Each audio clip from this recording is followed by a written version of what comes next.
Terlebih dahulu, saya mengucapkan ribuan terima kasih kepada sahabat-sahabat saya, seramai 21 orang ahli-ahli yang berhormat yang telah mengambil bahagian yang telah mengambil bahagian dalam perbahasan dan menyentuh 5 isu utama yang berkaitan Kementerian Sumber Manusia. Ahli-ahli yang berhormat yang telah mengambil bahagian adalah seperti berikut. Saya perlu sebut. Yang berhormat Pematang Pauh, yang berhormat Kuala Langat, yang berhormat Bayan Baru, yang berhormat Taiping, yang berhormat Sibuti, yang berhormat Seremban, yang berhormat Pasir Mas, yang berhormat Lembah Pantai, yang berhormat Raub, yang berhormat Selayang, yang berhormat Sempurna, yang berhormat Setiu, yang berhormat Tasik Gelugo, yang berhormat Kutatan, yang berhormat Kinabatangan, yang berhormat Ipoh Barat, yang berhormat Pasir Gudang, yang berhormat Labuan, yang berhormat Gersik, yang berhormat Sekijang, yang berhormat Rantau Panjang. Datuk Seri Yang Dipertua, walaupun 21 orang ahli yang berhormat telah mengambil bahagian dalam perbahasan mengenai bajet 2017, akan tetapi hanya 6 orang saja berada bersama kita di Dewan pada petang ini. Datuk Yang Dipertua, isu-isu yang dibangkitkan adalah seperti berikut. Pemberhentian pengangguran dan peluang pekerjaan, jaringan keselamatan sosial, keselamatan dan kesihatan pekerjaan, perhubungan perusahaan, dan latihan kemahiran atau TVET. Datuk Seri Yang Dipertua, isu pemberhentian pekerjaan. Berhubung isu pemberhentian pekerja, bagi tahun 2015, Kementerian Sumber Manusia menerusi Jabatan Tenaga Kerja JTK telah merekodkan pemberhentian pekerja seramai 44,343 orang. Manakala bagi tempoh Januari sehingga September tahun ini, seramai 31,476 orang pekerja telah diberhentikan. Datuk Seri Yang Dipertua, untuk makluman Dewan Yang Mulia ini, sekiranya tempat pekerjaan tersebut bukan menjalankan pemberhentian sepenuhnya dan ada menggajikan pekerja asing dan pekerja tempatan dalam satu kategori pekerjaan yang sama, pihak majikan hendaklah mematuhi dan melaksanakan prinsip FWFO. FWFO bermaksud Foreign Workers First Out, iaitu pekerja asing diberhentikan kerja terlebih dahulu sebelum pekerja tempatan diberhentikan. Ini adalah undang-undang yang mesti dipatuhi oleh semua pihak, khususnya majikan, seperti mana kehendak di bawah Seksyen 69NN Akta Kerja 1955. Sekiranya pemberhentian yang dibuat oleh majikan tidak melibatkan pemberhentian sepenuhnya, majikan akan dinasihatkan supaya mengamalkan konsep LIFO atau last in, first out.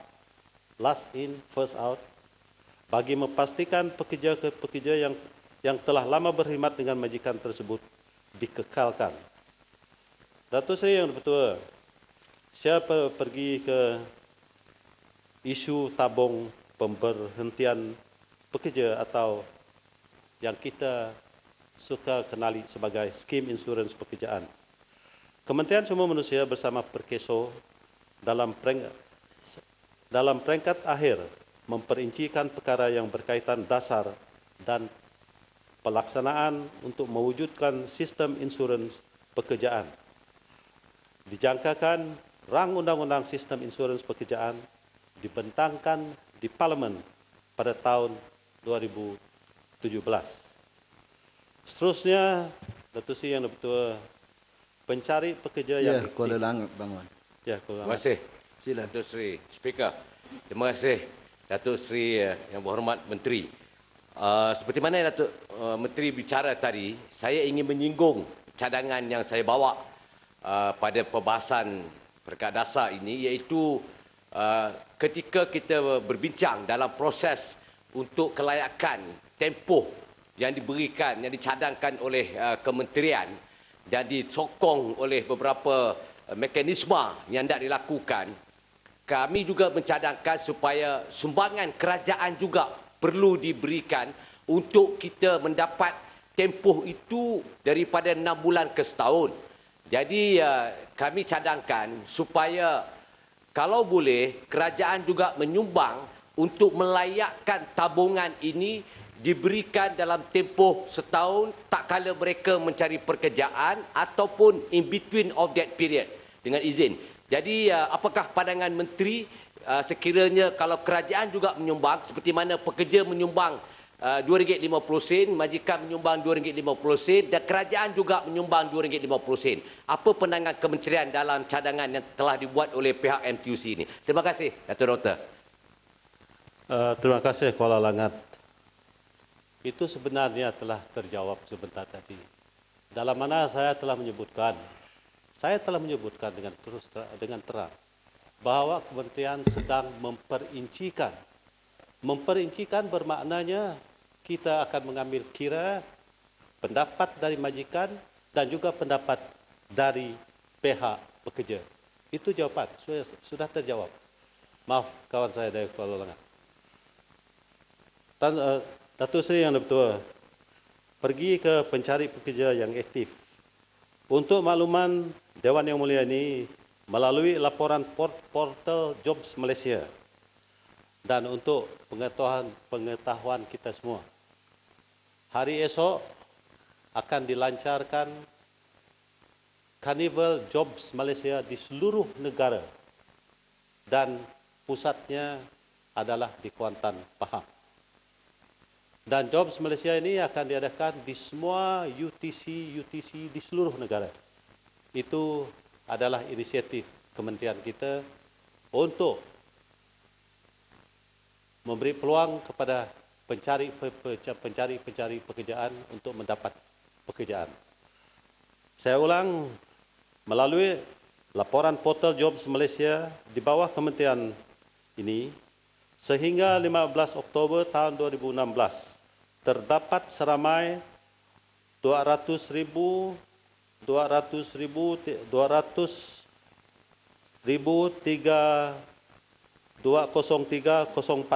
orang pencari pekerja aktif di kalangan siswazah berdaftar. Daripada jumlah tersebut, seramai 131.245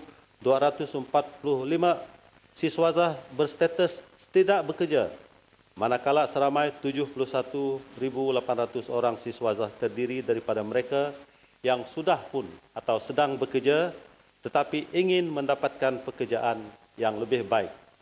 Dalam tempoh berkenaan, Datuk Seri Yang Dipertua, Kementerian Sumber Manusia telah berjaya mendapatkan pekerjaan seramai 41.747 orang siswazah melalui program dan aktiviti penempatan pekerjaan seperti temu duga terbuka dan karnival pekerjaan, antaranya yang kita akan adakan secara besar-besaran pada hari, bukan besok, tapi hari Sabtu, pembetulan, Saturday.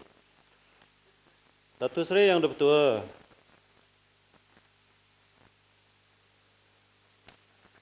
Ibu Menteri, ya, tanya soalan sikit. Ya, Terima kasih, Yang Dipertua. Saya tertarik dengan pandangan yang dikeluarkan oleh Ibu Menteri berkait dengan karnival pekerjaan. Saya percaya projek ini telah berlaku beberapa tahun yang berlalu.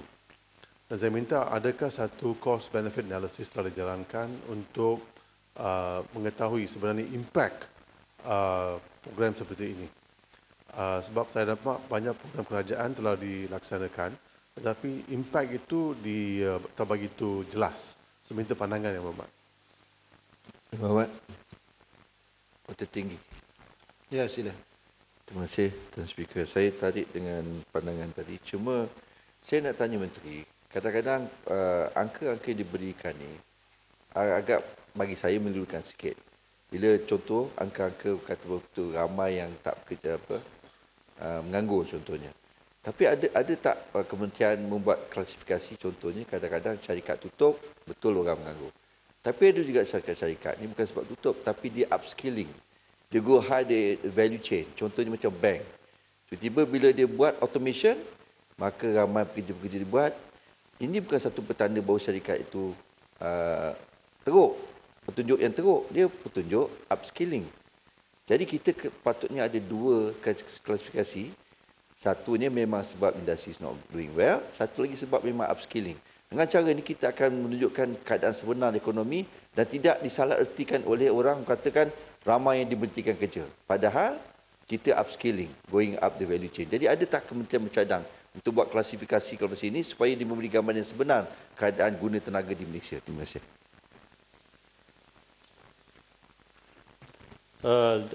Terima kasih Datuk Seri Yang dua soalan yang berbeza dari dua orang yang ahli yang berhormat.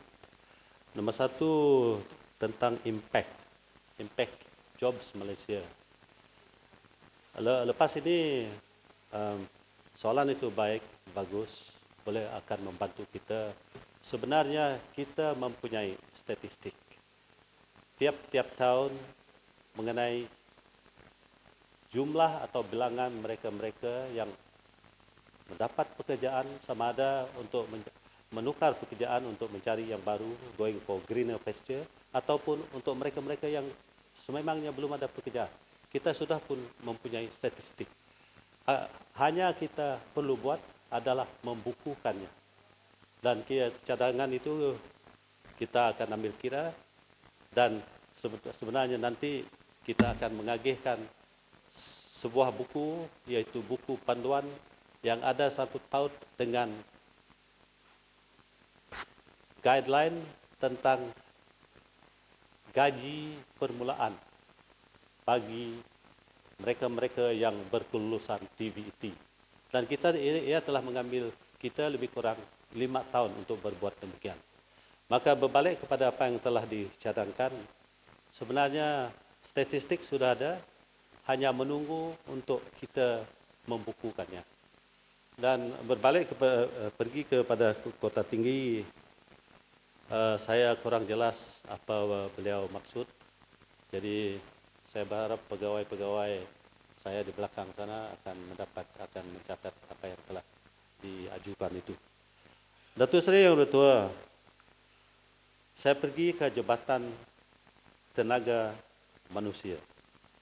Jabatan Tenaga Manusia JTM menjalankan program-program latihan yang ditawarkan kepada beliau melalui 32 institusi di bawah JTM, yaitu ILP, Institut Latihan Perindustrian, EdTech, dan juga JTM dan JMTI.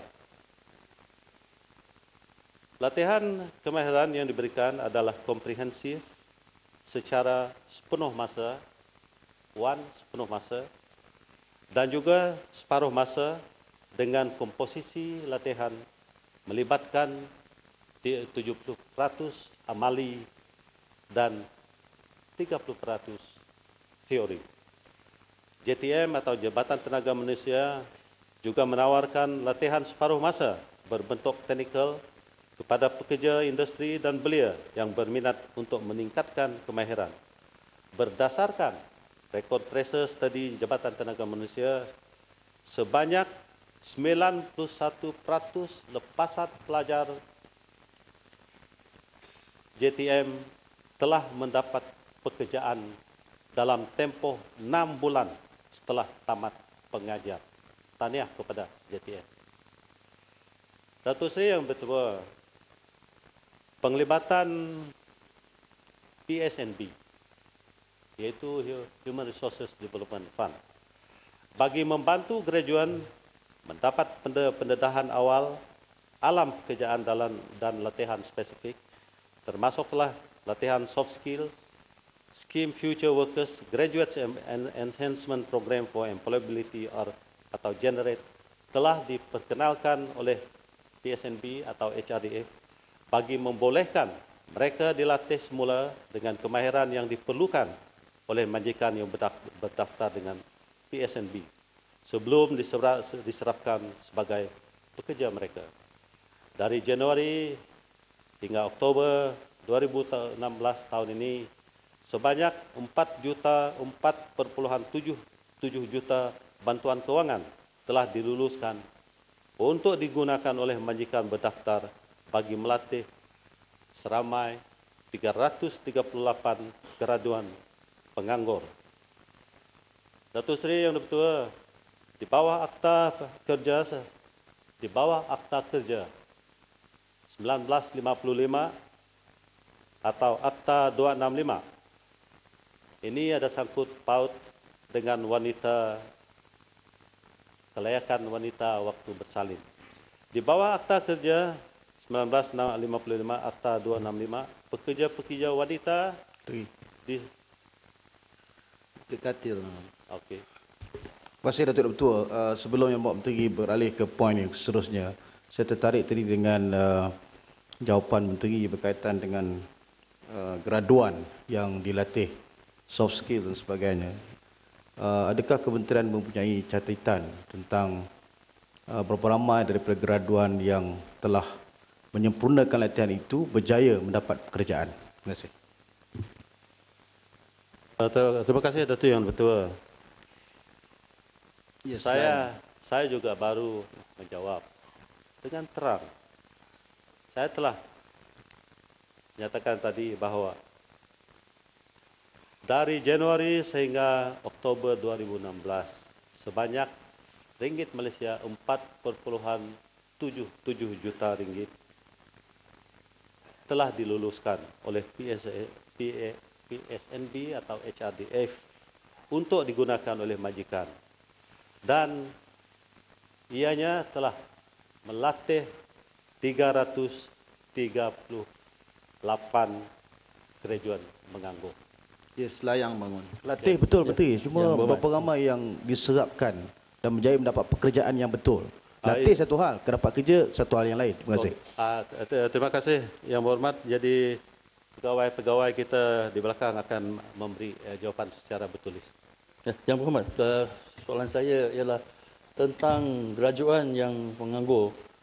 Masalah yang telah dilaporkan dalam laporan World Bank sebelum ini ialah mismatch antara skills yang diadakan, yang diajarkan di universiti dengan keperluan majikan. Di dalam tempoh beberapa tahun ini, apa yang telah dibuat untuk menukar khusus di universiti supaya graduan kita dapat memberikan perkhidmatan dan mengadakan kemahiran yang diperlukan oleh majikan. The mismatch problem. Terima kasih Selayang. Beliau telah menggunakan perkataan universiti. Universiti adalah di bidang kuasa Kementerian Pendidikan Tinggi. Walau bagaimanapun tentang mismatch ini, Kementerian baru-baru ini telah pun membentangkan satu memorandum atau kertas kabinet dan ia pun telah diluluskan oleh kabinet. Dalam mana melalui institut latihan, kita mempunyai institut sendiri, yaitu Institute of Labour Market yang dipanggil sebagai ilmiah. Kita telah membuat studi tentang mismatch ini dan laporan ini atau kertas ini, cabinet paper ini telah pun dibawa ke kabinet dan telah diluluskan oleh kabinet. Dan angka-angka itu walaupun telah diluluskan oleh kabinet, ia belum dibentangkan di parlimen. Terima kasih Selayang tentang itu. Datuk Menteri. Pak Menteri, Datuk Menteri, saya ada perbahasan soal ni. Yang mana satu Menteri? Saya ada perbahasan satu. Saya pergi petatan. Ya, sila. Terima kasih Datuk Seri dan Ketua. Saya sebelum habis, dia tinggal 1 minit lagi. Saya ada buat satu pertanyaan kepada dalam perbahasan saya soal ILJTM ini, yang mana dikatakan pada tahun hadapan 2 intake akan ditangguh. Saya tahu menteri akan menjawab kemudian mungkin, tapi masa ni mungkin dia mau jawab secara bertulis. Saya ambil kesempatan ini supaya menteri dapat menjawab dengan secara lisan soal ini. Kalau dia ditangguh ataupun tidak lagi mengambil intake 2 intake pada tahun depan, apa plan, apa cadangan menteri terhadap dengan pengajar-pengajar, staf-staf yang mungkin tak ada kerja lagi, dan bagaimana, adakah rancangan kerajaan ini akan ditutup, dan apa rancangan untuk dibuat kepada aset-aset yang sedia ada? Datuk Seri yang betul. Bila Yang Berhormat dari Kutatan itu mengajukan soalan itu, sebenarnya saya waktu duduk saya tersenyum. Sebab saya tahu berita itu yang saya anggap sebagai berita angin. Beliau kabar angin, beliau Yang Berhormat Kutatan mungkin mengambil berita itu dari sebuah surat akhbar media. Jadi saya sebagai Menteri Manusia yang bertanggung jawab, sebab JTM ini adalah di bawah Kementerian Sumber Manusia. Saya ingin menegaskan di Dewan Yang Mulia ini bahawa penutupan tidak akan berlaku, pembekuan tidak akan berlaku, dan pengambilan dari 2 intake dalam 1 tahun kepada 1 intake tidak juga akan berlaku. Jadi this is for me. Tuan Menteri, soalan kecil. 1 second, 1 minit. Depan sini. Kelang. Saya tahu saya nak tengok nama. Oh, 11:31. Sebab ini pakai cermin mata tak berapa terang. Terima kasih, ini betul. Ya. Saya tahu masa dah cross the line.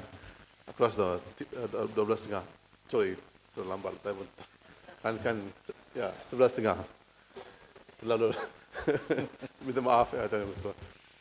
Soalan saya Yang Menteri ialah isu berkait dengan mismatch skills ini bukanlah satu isu yang baru.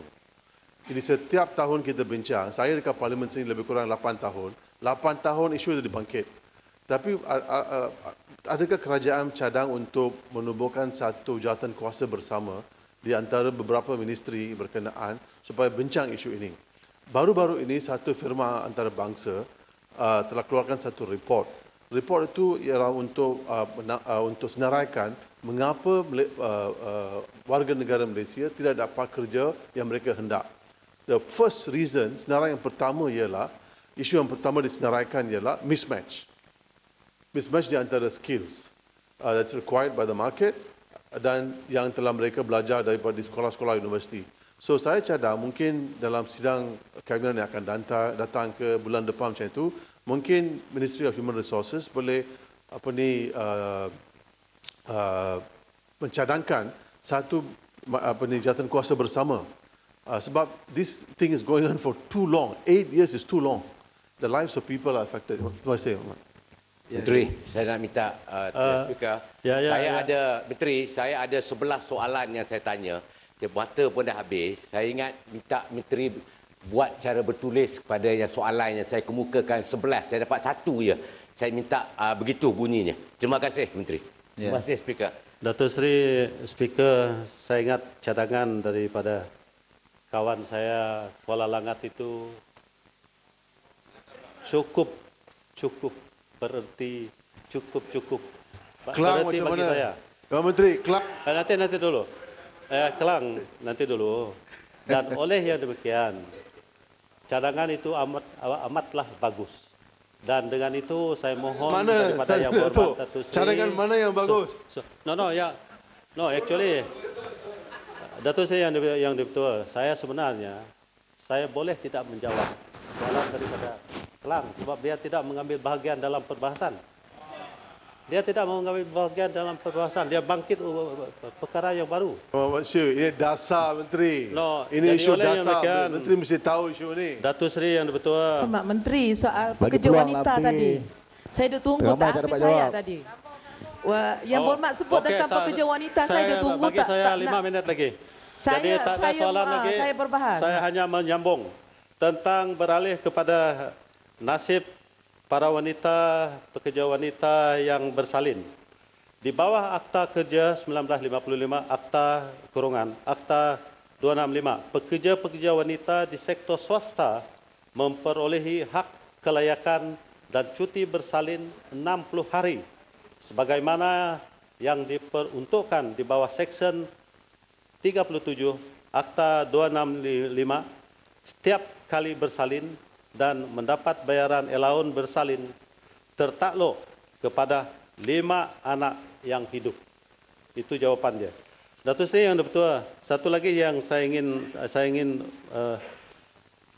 memberitahu Dewan Yang Mulia ini, iaitu mengenai perkataan KOLA atau kos sara hidup.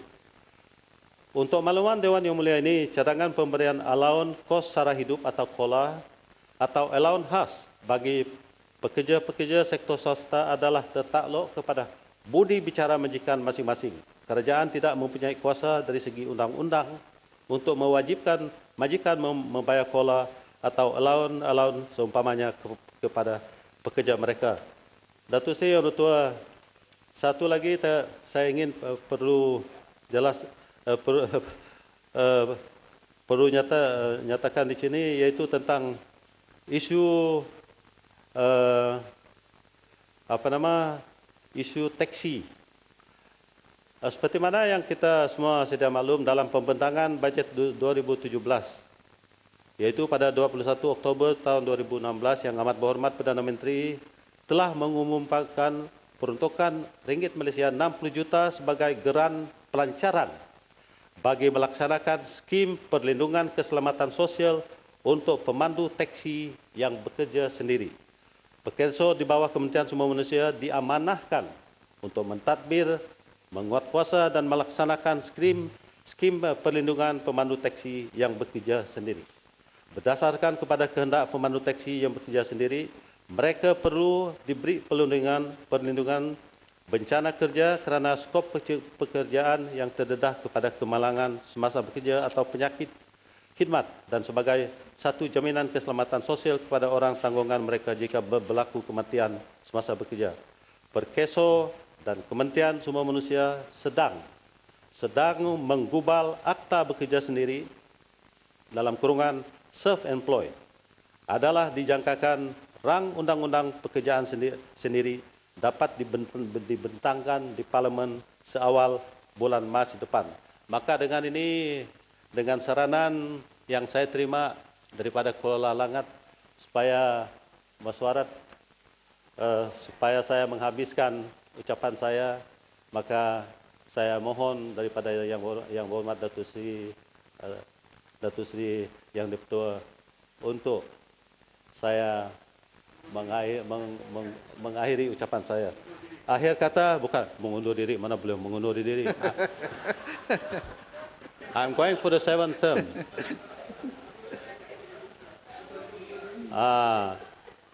Perkataan mengundur diri tidak wujud di diktek. Bukan mengundur bertanding, Menteri, mengundur diri. Okey, terima kasih kawan. Akhir kata kepada ahli-ahli yang berhormat yang telah membangkitkan isu-isu berkenaan Kementerian Sumber Manusia semasa perbahasan bajet 2017 yang belum sempat saya jawab, kementerian ini amat menghargai segala cadangan, teguran, komen yang telah dikemukakan dan kementerian akan mengambil tindakan yang sewajarnya. Sekian, terima kasih. Terima kasih Yang Berhormat Menteri. Baiklah,